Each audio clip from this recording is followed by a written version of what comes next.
Hej, det er Baldercoolshirts.dk. I den her video vil jeg vise jer, hvordan man påfører de her midlertidige tatoveringer. Her har vi et ark, så klipper man egentlig bare rundt om tatoveringen.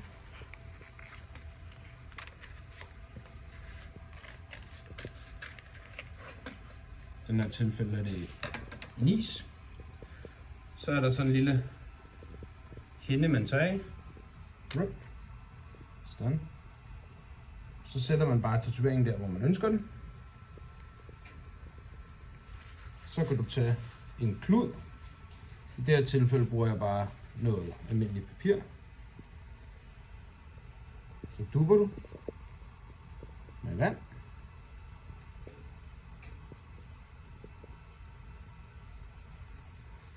Lige lad den sidde lidt. Og så kan du egentlig meget let pille den af. Bum.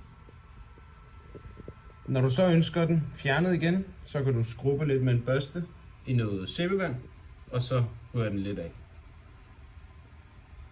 Sådan gør du. Tak fordi du så med.